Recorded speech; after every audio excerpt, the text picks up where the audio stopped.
Just before we begin, I just wanted to take a second to acknowledge Hazel McCallion, and certainly a great loss today, but what a life well lived, and leaves such a tremendous legacy and impact on certainly the city of Mississauga, but I think for women in particular, both in politics and in business, and just for myself as somebody growing up in nearby Brampton, and the impact that she made on hockey, women's hockey for sure, but even minor youth hockey, and as somebody coming up to the OHL and the Mississauga Ice Dogs coming in, and her presence and impact in growing the game certainly was felt by me. So it's a great time for reflection and celebration of a life well lived, but certainly sad news today. Did you have any interactions notable with her? Or? Not myself in particular, as I said, but as I said, just growing up in the area, you hear her name, you've seen the impact she's making on the community, and then certainly in my time in the OHL when the league was growing, and she was a significant part of that here in the GTA. What have you learned about Matt's injury? Just, that there's something there that's going to require some time for sure. The length of time we won't quite know really until we come back from the break. We'll have a better idea of exactly where that's at.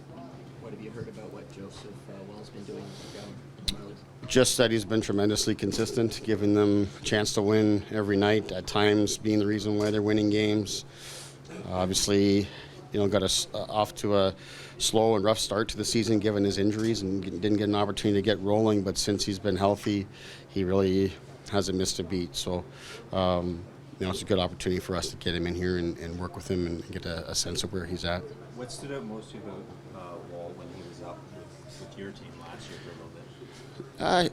Just confidence. He came in at a time when we really needed solid performances from our goaltenders, and young guy coming in with no experience. He came in and gave us really good minutes, and kind of learned on the fly and just soaked it all in. So to that end, our confidence in him grew a lot through that process, and injuries have slowed him down, and we missed him through camp and all of that, but obviously the start to the season that he's had here has been tremendous, and lots of reasons for us to be excited about him. Do you have any sense of it's a long-term thing with Matt? Or? We're not expecting to be long-term at this point. Again, exact timing we won't know until we get it. We would have probably further updates for you in a week or so, but we're going to be on break, so we won't be until we come back from break. We'll know exactly where it's at. What sort of challenge do you see in Washington today? Well, it's a deep team, certainly through their forward group, lots of experience. We saw them at their best when we were out in Washington, and see what they're capable of in terms of their forecheck and their pressure and some of the skills, the skill that they have to be able to make plays. Because of that, I think we know exactly what we're in for in terms of the quality of opponent and the competition that they'll bring here tonight. We're going to have to be ready for the physicality, their forecheck, all that kind of stuff. So good chance for us to get back to it. Morgan kind of alluded to the group doing something special for John, or acknowledging his game.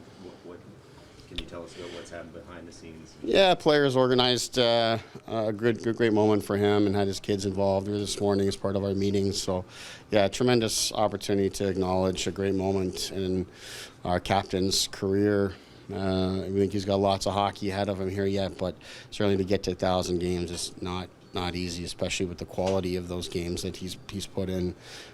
So great opportunity for us to spend some time with him and have his boys involved too is obviously important to him and cool to see. Thank you.